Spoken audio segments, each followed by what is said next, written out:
آج اس کا دوسرا سیشن ہے۔ تربیت اولاد کے عنوان سے میں نے گزشتہ درس میں آپ کی خدمت میں عرض کیا تھا کہ ہمیں وہ چند امور انجام دینے ہیں والدین کو جو والدین کے لیے ضروری اور لازم ہیں، واجب ہیں، کیونکہ تربیت کا پہلا نقطہ و مرحلہ یہی ہے کہ والدین اپنے آپ سے شروع کریں، ابتدا کریں، اور آپس میں پہلا نقطہ جو ہم نے کل عرض کیا تھا وہ تھا آپس میں ہم آہنگی، ماں باپ دونوں کی ہم آہنگی۔ کوئی بھی کام کریں، بچے سے کوئی کام کرانا ہے، آپ لوگوں نے خود پہلے آپس میں ہم آہنگ ہونا ہوگا، یہ کام آپ نے کرنا ہے۔ تربیت کے بارے میں مختصر سا دوبارہ عرض کر دوں، تربیت بچے کی صلاحیتیں، انسان کے اندر موجود صلاحیتوں کو پروان چڑھانا ہے، اس کو وہ ماحول فراہم کرنا ہے ہم نے جس میں وہ صلاحیتیں پروان چڑھیں گی۔ اللہ تعالیٰ نے اس کے اندر یہ ایبلٹیز، یہ صلاحیتیں، یہ استعدادات رکھی ہیں۔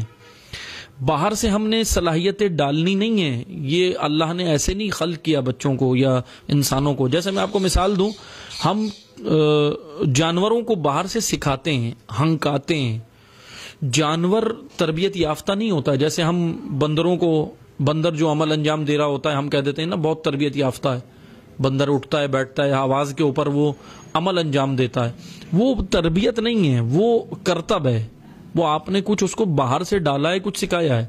جیسے آپ پرندے ہیں، کچھ طوطا ہے، وہ طوطے کو آپ کچھ سکھا دیں، اس کو بولنا سکھا دیں، وہ بولنے لگے گا، وہ آپ نے سکھایا ہے کچھ، وہ ایسا نہیں ہے کہ آپ نے اس کی تربیت کی ہے۔ تربیت اس کو نہیں کہتے، یہ کرتب ہے، کرتب سکھانا۔ یہ آپ بہت سارے جانور ہیں نا جو یہ عمل انجام دیتے ہیں، آپ جانوروں کو سکھا دیتے ہیں، لوگ ان کو سکھا دیتے ہیں۔ بہرحال تربیت انسان ایسے نہیں ہے۔ انسان، میں اگر سادہ سی مثال دوں، طوطا پروری انسان کے اندر طوطا پروری کے تحت ہم اس کی پرورش نہیں کر سکتے۔ جیسے طوطے کی پرورش ہوتی ہے یا جانور کی پرورش ہوتی ہے، ایسے انسان کی نہیں ہوگی۔ انسان کی پرورش طوطا پروری نہیں، بلکہ انسان کے لیے آپ مثال لے لیں پودے کی۔ جیسے آپ نے پودا دیکھا ہے نا، پودا کیسے بنتا ہے؟ بیج ہوتا ہے، بیج آپ زمین میں ڈالتے ہیں، بیج کے اندر پورا درخت موجود ہے، بیج کے اندر سب کچھ موجود ہے، لیکن بیج کو آپ ڈالتے ہیں زمین میں۔ اب بیج کو آپ کیا کرتے ہیں؟ ماحول دیتے ہیں، اس کو صرف ماحول دیتے ہیں، اس کو پانی دیتے ہیں، کھاد دیتے ہیں، اس کو دھوپ لگاتے ہیں، دھوپ ایسی جگہ اس کو فراہم کرتے ہیں کہ اس کو دھوپ بھی ملے، پانی بھی ملے، کھاد بھی ملے۔ جو اس کے بیج کے پروان چڑھنے کے لیے ضروری امور یا ضروری چیزیں ہیں، ضروری اشیاء ہیں، وہ آپ اس کو فراہم کرتے ہیں۔ اس سے کیا ہوتا ہے؟ بیج پروان چڑھتا ہے، بیج خود پروان چڑھتا ہے، بیج کے اندر اللہ نے صلاحیت رکھی ہے، خدا اس کو پروان چڑھاتا ہے، وہ صلاحیت اللہ نے بیج میں رکھی ہے۔ بیج کو میں اور آپ یا کسان پروان نہیں چڑھاتا، بیج کو میں اور آپ یا کسان اس کو صرف ماحول دیتے ہیں، بیج کو پروان وہ اس کے اندر اللہ نے یہ صلاحیت رکھی ہے کہ پروان وہ خود چڑھتا ہے، بیج خود پروان چڑھتا ہے۔ صرف اتنا سا کام ہم نے کرنا ہوتا ہے کہ بیج کو ماحول دینا ہوتا ہے۔ اب اس بیج کو آپ ایک کام کریں، الہی ماحول سے ہٹا لیں۔ اللہ نے اس کے لیے کیا کیا مقرر کیا؟ اس کے لیے اللہ نے دھوپ مقرر کی، اس کے لیے اللہ نے پانی مقرر کیا، اس کے لیے اللہ نے ہوا کو مقرر کیا، یہ ساری چیزیں ہیں نا۔ آپ ایک کام کریں، بیج کو اٹھائیں وہاں سے، بیج کو بیج نہ بننے دیں، کھاد سے نکال لیں، پانی بھی نہ دیں، سب کچھ نہ دیں۔ آپ بیج کے لیے ایک عالی شان کمرہ بنائیں جس کے اندر ٹائلیں لگائیں، جس کے اندر اے سی لگائیں، لا کر بیج کو رکھ دیں، اور آپ مجھے بتائیں یہ بیج پروان چڑھے گا؟ اس کو ہزاروں سال بھی آپ بہترین اے سی کمرے میں، ٹائلوں والے کمرے میں، عالیشان کمرے میں لا کر بنا کر رکھ دیں گے، بیج پروان نہیں چڑھے گا، چونکہ آپ نے اپنے تحت ایک ماحول بیج کو دینے کی کوشش کی جس میں اس نے پروان نہیں چڑھنا۔ بیج نے کس ماحول اور کس نظام میں پروان چڑھنا ہے؟ اللہ کے نظام میں۔ اللہ نے جو اس کے لیے نظام بنایا ہے اس میں بیج پروان چڑھے گا۔ میرے اور آپ کے خود ساختہ بنائے ہوئے نظام میں بیج پروان نہیں چڑھے گا۔ یہی قانون انسان کے ساتھ ہے اللہ کا۔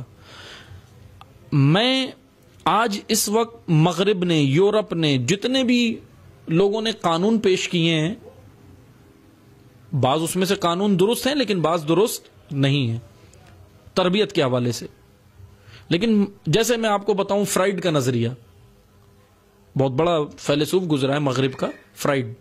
وہ کیا کہتا ہے؟ وہ کہتا ہے کہ بچوں کو بالکل آزاد چھوڑ دو، کچھ بھی نہیں کرو، مار ڈانٹ ڈپٹ کچھ نہیں، کوئی غلط برے کی تمیز نہیں، یہ خود بڑے ہوں گے سمجھ جائیں گے، شعور آ جائے گا. یہ ایک غلط تصور ہے. کیوں؟ کیونکہ اس لیے کہ دین اسلام اس کی ممانعت کرتا ہے. وہ نظریہ یعنی آپ نے اب ہم نے کیا کرنا ہے؟ بچوں کو وہ ماحول دینا ہے جو اسلام نے مقرر کیا ہے. مثلا ایک نظریہ جو میں نے کل آپ کی خدمت میں عرض کیا تھا وہ یہ تھا کہ بعض والدین یہ کہتے ہیں، بعض والدین اس طرح تربیت کرتے ہیں کہ بالکل سخت کر دیا ماحول، یہ بھی غلط ہے. بعض والدین نے بالکل آزاد کر دیا، یہ بھی غلط ہے.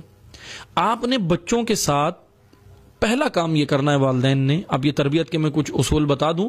پہلا کام جو بچوں کے ساتھ والدین نے کرنا ہے وہ یہ کرنا ہے کہ بچوں کے ساتھ آپ نے ان سے موبائل لینے موبائل نہیں دینے انہیں.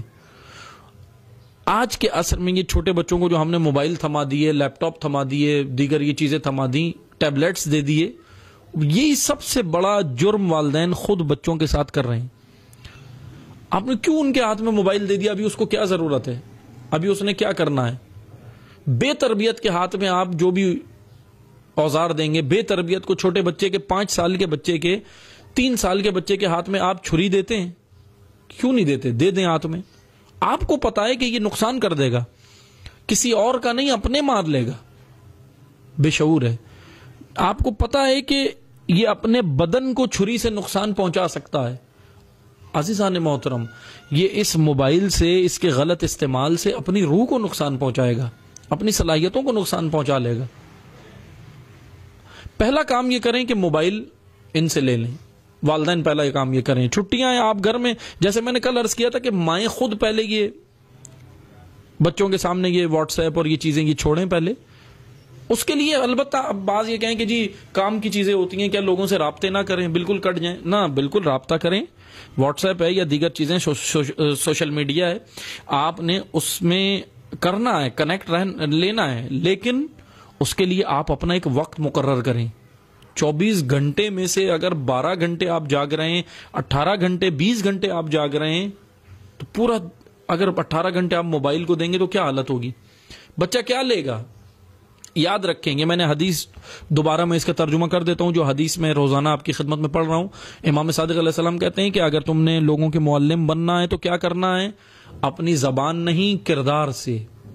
ماں باپ جو عادات، جو اطوار، جو طرز طریقہ ماں باپ اپنائیں گے، یاد رکھیں آپ چھوٹی چھوٹی چیزوں پہ توجہ کریں. ماں باپ جیسے بیٹھتے ہیں، بچہ چھوٹا سا ہے، 2 سال کا، 2.5 سال کا، 3 سال کا، یہ دیکھ رہا ہے، یہ بھی ایسے ہی بیٹھے گا. اور جب یہ بڑا ہو کر ایسے بیٹھے گا پھر آپ اس کے تھپڑ ماریں گے کہ یہ کیوں بیٹھ رہا ہے ایسے. آپ توجہ کریں، آپ نے تو سکھایا ہے، آپ نے انجانے میں سکھا دیا لیکن آپ کو پتہ نہیں تھا. آپ نے جو عمل انجام دیا وہ بچہ کر رہا تھا. پہلا کام یہ کریں کہ آپ کے ہاتھ میں جب بچے نے موبائل ہی دیکھا ہے تو وہ موبائل کو ایک اچھی چیز سمجھتا ہے، پھر اس کے بعد وہ ضد کرتا ہے، پھر اس کے بعد وہ اپنا حق جتلاتا ہے کہ یہ میرا حق ہے، اب مجھے یہ ملنا چاہیے. آپ کے ہاتھ میں، آپ اس کے اپنے استعمال کے لیے ایک وقت مقرر کریں. والدین پہلا کام یہ کریں. دوسرا کام، موبائل لے کر آپ نے پہلا کام یہ کرنا ہے، موبائل لینا ہے، اپنے موبائل کے استعمال کا وقت مقرر کرنا ہے. دوسرا کام یہ کرنا ہے کہ آپ نے بچوں کے ساتھ فزیکل گیم کھیلنے ہیں. فٹ بال ہے، کرکٹ ہے، یا ابھی گھر کے اندر اگر آپ کے گراؤنڈ ہے، بالکنی ہے، گھر کے اندر آپ کے چمن وغیرہ بنا ہوا ہے، کوئی چھوٹا سا باغیچہ، اس کے اندر کھیلیں آپ بچوں کے ساتھ. وقت دیں بچوں کو. غلط کام جو والدین کرتے ہیں وہ یہ کہ بچوں کے لیے ماسی رکھتے ہیں، بچوں کے لیے دایا رکھتے ہیں، بچوں کے لیے کھیلنے کے لیے وقت مقرر کرتے ہیں. آپ وقت دیں بچوں کو، فزیکل گیم بھی کھیلیں اور ذہن کو تیز کرنے والے گیمز بھی ان کے ساتھ کھیلیں، کہ انشاءاللہ ہم آگے آپ کو بتائیں گے کہ فزیکل ذہنی گیم کون کون سے ہیں جو آپ ان کے ساتھ کھیل سکتے ہیں. والسلام علیکم ورحمۃ اللہ.